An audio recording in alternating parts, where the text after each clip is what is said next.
Right, you're never allowed to yell at me about All Elite Wrestling again, because the very first thing we saw on Dynamite was another November Rain video, and basically the first person in that video was the Rizzler. So we took November Rain, and we took the Rizzler, and we put them together, and within about 8 seconds, I looked off into the distance and I realized I have never been happier in my entire life. Also, hello my friends, it is Simon Miller, the Progress Pro champion, and actually I do have a reason to be holding this today, aside from being absolutely gratuitous with it. That's because from nowhere, if you do live in New York or you do live in Chicago, I am now officially part of the Progress Defy Tour, which is coming to your towns on Friday and Sunday this week. So if you do go check out Progress or Defy, you can buy a ticket. I'd love to say hello, and you damn right I am defending this.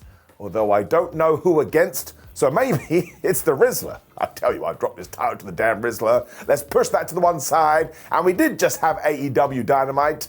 Let's up those downs. That video that did kick off Dynamite 2 ended with Darby Allin looking right into the camera and saying, "Hey John Moxley, how are you going to kill AEW when you are going to die first?" So bring it down.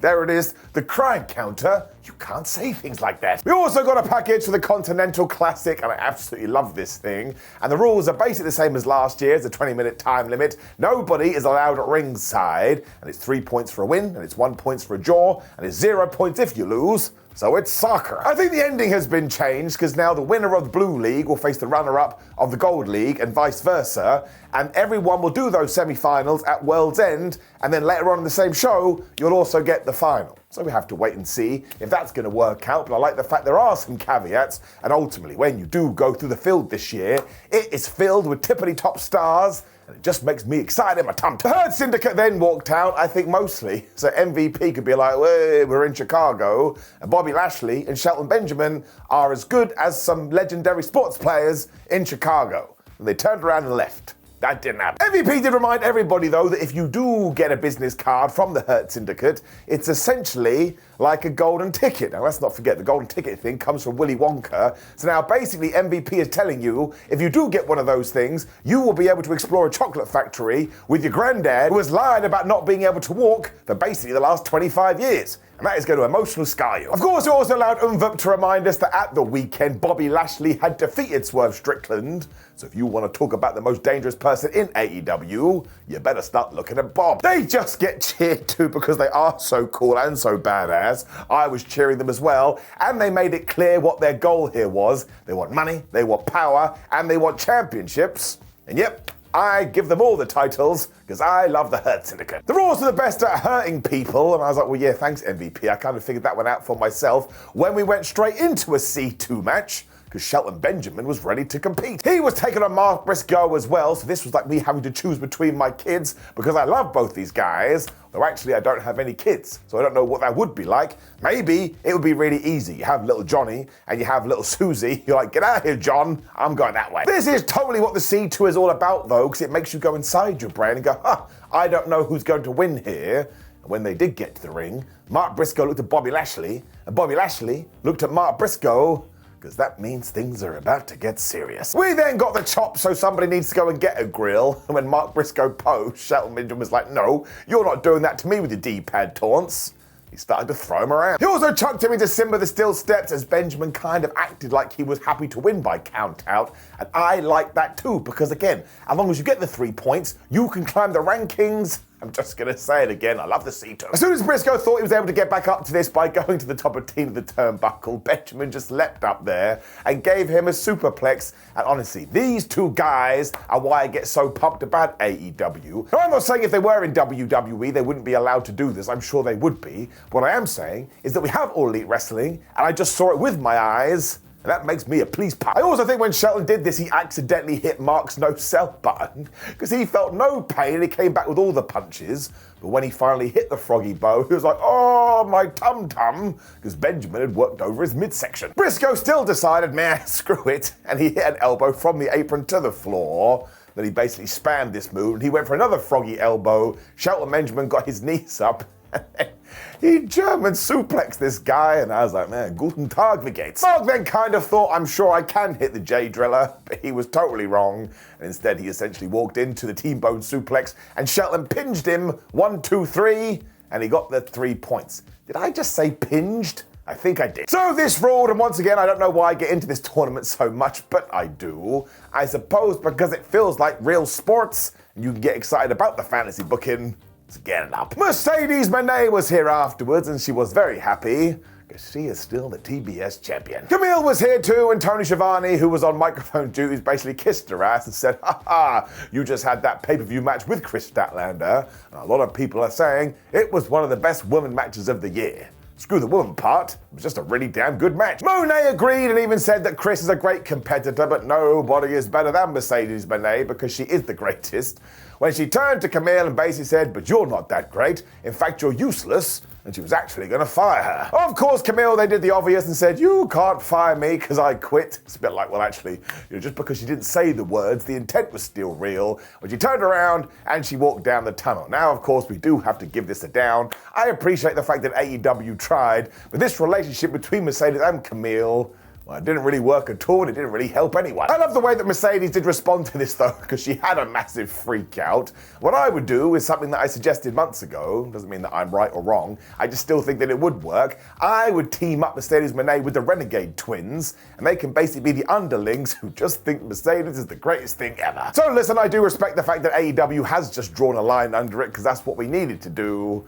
But yes, once again, just a swing and a miss. It happens. Just fires it down. We then got a big old video featuring Big Boom AJ and QT Marshall and reminding you that they blew up the internet over the weekend. And fair play to AEW to keep pushing this, whether you liked it or not. Those guys did all the numbers. It also basically led into controversial time on Dynamite, because it was indeed for the Ring of Honor World title, and it was Chris Jericho versus Ishii. Personally, I would have waited till Final Battle, because that's only a few weeks away, and I just think you could have made this match even bigger. But while some people are getting so mad, they essentially did exactly what I expected them to do, and I thought it was entertaining for what it was. I didn't have a problem with it. Sorry. Big Bill was also on commentary, which is when Chris and Ishii looked at each other and they slapped each other. They went to a commercial, they came back and they slapped each other, because I watch on Triller, I can tell you throughout the advert, they slapped each other, and I'm pretty sure they were hitting each other as hard as they could, because at one point Chris Jericho was bleeding from the lip. That doesn't just happen. It wasn't ketchup. Chris then decided, screw this is not working, so he gave Ishii a superplex. But you know the deal with Ishii, that didn't bother him at all, and he barely blinked. When he basically hit Jericho with a lariat, at the same time Jericho kind of hit him with the Judas effect. Like Humpty Dumpty, they all fell down. Chris did learn from this though, because he is part of the learning tree, and he hit the Lion Salt, he hit the Code Breaker, and he hit the Judas effect.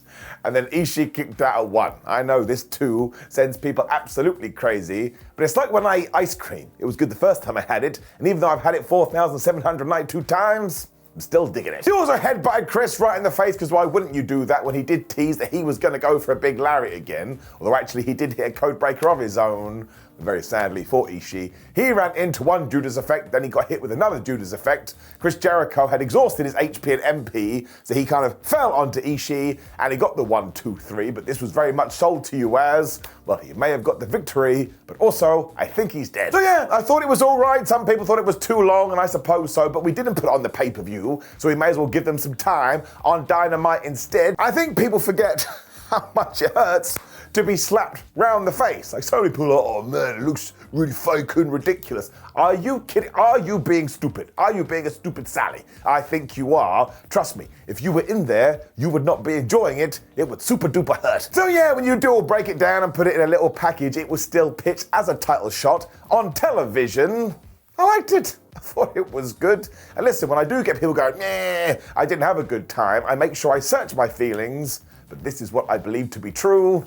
Renee Paquette was then with Prince Nana and Swerve Strickland, and Swerve made it very clear it's time to rebuild. The Lego strategy. Now, Strickland did admit that nobody had ever hit him as hard as Bobby Lashley, so he's going to have to work that one out.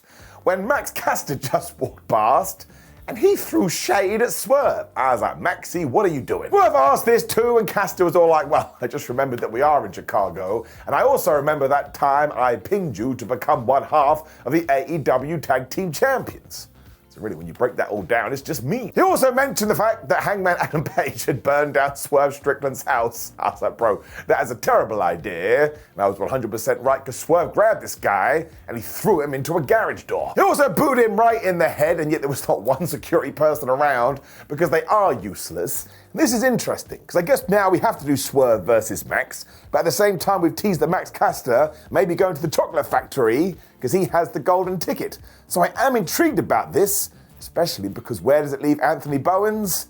I'm going to keep an eye on it. This was super timely as well, because who came to the ring next? It was Swerve Strickland's mortal enemy, Hangman Adam Page. Now, he did indeed have some explaining to do, as did Excalibur, because he went, oh, yeah, by the way, Orange Cassidy isn't going to be here, because he's in a local medical facility after the Death Riders poured cleaning fluid down his throat. So I can't remember if I did do this on the weekend, but bring down the crime counter and put a 1 on it. Go and tell your mum that you did that to a friend, and you look at her reaction. Now, Tony Schiavone did bring up the fact that we did have a mad end to Full Gear, and Hangman very, very clear. 1, if Christopher Daniels ever touches me again, that'll be the end of him, crime counter, but also whether it was Swerve, whether it was Danielson, whether it's Moxley, they shouldn't be the AEW Men's World Champion, because the Cowboy should be the Men's AEW World Champion. Listen, even though he is an insane person, I tend to agree. This is why he's so pissed off too, because the only reason he helped Christian Cage is because he thought Christian was going to have that title, and then he would be able to get his shot, meaning he would go home for Thanksgiving as the champion. So now he's going to have to sort this out another way. When Jay White walked out and made the best point, he was like, listen, Hangman, if you think you're getting a title shot, you're wrong. I beat you twice, it's mine. They were probably going to get into it too when Pac just teleported in from nowhere, and he went full Karate Kid. He swept Jay White's leg, and he threw him into barricade. Wheeler Yuta then rushed the ring to attack Hangman, but then Jay White was back on his feet, and because he was more mad at the Death Riders, he went after Wheeler. That was a terrible idea, because Marina Shafir was then here, and she had the briefcase, and she knocked him out with it. But I say that, it was actually Hangman she smacked, because Jay White was going to hit her with the Blade Runner, when John Moxley walked in and tried to choke Jay White out, because all Moxley wants to do is kill people, and that allowed Marina to apply a submission of her own. And I've got to say this, week after week, the person who is getting over the most is Marina Shafir. She is a flubbing badass. The Riders of Death then destroyed Jay White so badly, you've got to see it. It was essentially like he'd been murdered on the floor and a bunch of dickhead teenagers were just kicking him. But he was barely moving. I tell you what I like the most about this segment. If you are going to have matches like Hangman Adam Page versus Jay White and the winner doesn't go, I'd like a world title shot, what are you even doing? So I was a big fan of this. Matches should have consequences. Exhibit A. Claudio Castagnoli also arrived after this because he was about to have a C2 match. So much like we had done the weekend, we are just telling you, everybody wants this AEW World Championship because the AEW World Championship has power. So we've essentially turned it into the One Ring. Do not give it to Frodo. He doesn't know what he is doing. Also, he's really small and that will piss some people off. But I like this. There's something to it. Hangman Adam Page is also the best. Up when? My gosh, what a universe we have entered. Because it was Claudio Castagnoli versus Ricochet in the C2, and do you know what chance we got? We got bull chance. Now, I always hoped that I would be the guy to get this, although actually when I am doing my independent shows, people do shout bald things at me, and of course, as I'm sure you figured out, rather than clap my hands to get the crowd going, I slap my bald head. So I'm a big fan of this. Let's start the bald revolution. Talk about Jeopardy, which is Wrestling's secret sauce too, because Castagnoli recently beat Darby Allin, so he shouldn't have been losing here, whereas Ricochet, he needs some wins, because on the pay-per-view, he got beaten by Takeshita. So I sat down here with my popcorn, and I was like, damn it, I don't know what way it's going to go. Claudio did employ the power game to begin with. He was just throwing this guy around, and even when Ricochet tried to do a dive, Claudio was like, nope, that's not happening, and he grabbed him, and guess what he threw him? Into Barricade, who gets assaulted on AEW more than anyone. I think he got too confident because Ricochet then tried with another dive, and it did work. When they did start, we got a bald forever chant, I think we got a bald shit chant or something like that. I did have a tear in my eye, because finally I feel accepted. The catchback breaker by Claudio is also one of the best things I've ever seen in my life. But Ricochet wasn't going to take this lying down, and he honestly was able to reverse whatever Castagnoli was going for by jumping on his shoulders and doing a flip. I don't think we give these people enough credit. It was totally nuts. He then went springboard crazy and hit a moonsault for a 1-2. When Claudio was like, man, I'm done with this. And as Ricky was in midair, he ruined him with a Sagat uppercut. So once again, I am falling in love with Claudio Castagnoli. I think you also then remembered, wait a minute, last week I destroyed Darby on the outside. So he took Ricochet and he threw him out there. Honestly, he picked him up and remembered he had a penis, and he threw it right into the top of Barry Barricade, which must have been awful for both of them when they got back in the ring, and he smashed Ricochet with a death lariat, which must be what he's trying to get over with his new finish. And Ricochet wasn't moving, so he pinned him, and I actually went down. The best part of that is I actually didn't know how I was going to react when I did get a winner, but because it filled me with surprise, just gonna repeat myself, it made me love the C2 even more. Because to see Claudio, of all people, get all of these wins is just the best, and of course Ricochet will go on a flurry too, and when we get to Castagnoli versus Darby Allin, which is going down in the Continental Classic, Darby can get his win back. Actually, this whole thing feels like it's been planned out pretty well. This is exactly what I do want, though. I want winners that make me go, oh my gosh, I can't believe that did happen. Because that's what happens in the Premier League over here in England. Like Man City at the moment, who are meant to be the best team, they have lost 5 on the bounce. And that just makes the thing even more interesting. And no, it doesn't make either of these guys losers. If you are a good wrestler, you should be able to deal with a defeat. So I'm all about this. Up. Renee was then with Don Callis and Kyle Fletcher, and she asked the right question. My gosh, Kyle, you just had the biggest win of your career. How do you feel? Now, Fletcher was happy to report that their plan was to destroy William Ospreay, which they have done. And now that he is dead, Kyle Fletcher can start climbing up the ladder. He also promised to win the Continental Classic, and he probably should do, all things considered, when he called himself the Proto Star. That's very exciting. I didn't know this. Congratulations to Kyle. He's gone and joined the Transformers. When out came Adam Cole and the Undisputed Kingdom, just to keep this as simple as I possibly can, we still have arrived in Kansas, Toto. I don't get it. Because Cole was really pissed off here and told MJF to face him and stop being a little bitch, when Kyle O'Reilly came out and said, no, you shouldn't face MJF Adam Cole, I should face him, because you kind of keep putting your friends in jeopardy, so instead I'm your friend and I'll go into jeopardy. Or something. Now, why Carl has no faith in his friends, I don't know. But in terms of a fan just watching television, just do MJF versus Adam Cole. I don't get why this is so hard. That's what I want to see. So even you have to say, oh, it was the wizard in the sky. That's fine. I understand you went through a lot with the injury. Friedman then appeared on the big screen playing a piano, because why wouldn't you do that? When he also said, oh, I've heard your challenge, and the answer is no. I was like, man, I feel like I'm trapped in the Phantom Zone. From nowhere, Friedman also announced that we are going to get the Dynamite Dozen Battle Royal thing next week when you can win the ring. So from now, he's just going to focus on that. Which when Adam Cole, who apparently is now in charge of the show, said, fine, I'll enter that thing. When Kyle O'Reilly said, I'll enter that thing too. And if that easy, screw it, I'll be in it as well. Matt Taven and Mike Bennett seem to be put out by all of this as well. And my big question is, why are all these baby faces jumping through a hoop for a horrible, horrible heel? You could just have somebody come out and go, screw it, man, Adam, you're gonna fight MJF, and we're gonna get this done. And once more, because we are trying to ignore things that have happened in the past, the real reason O'Reilly should be mad is, wait a minute, Adam, weren't you the devil? That was really uncool. Now, as always, I do respect how much they're trying with this, because we all know what Adam Cole went through to get here, and that is actually what is important. Nothing else matters. He has been through the hay, wire, whatever that means, but it took a lot to get back. But once again, I am just judging it as somebody watching an entertainment program on my television set. I don't actually know what's going on. So I suppose we are just overcooking the pudding, and you don't want to overcook the pudding, because then the pudding is overcooked. Listen, you're having a great time with this. You totally won't really win. It's not for me, and I just want to see Adam Cole versus MJF. Down. I then do have another down as well, because Excalibur started to tell us about the Wrestle Dynasty show that is happening early January over in Japan, and that we're getting like a 4-way international classic women's match. Actually sounds pretty good. One of the first matches that has been announced, though, that's going down on Collision is Willow Nightingale versus Serena Deeb. I was like, why isn't it Serena Deeb versus Britt Baker? Now listen, something may have happened behind the scenes and maybe personal things here, so as ever, that's way more important. But we go back to the fan point of view again.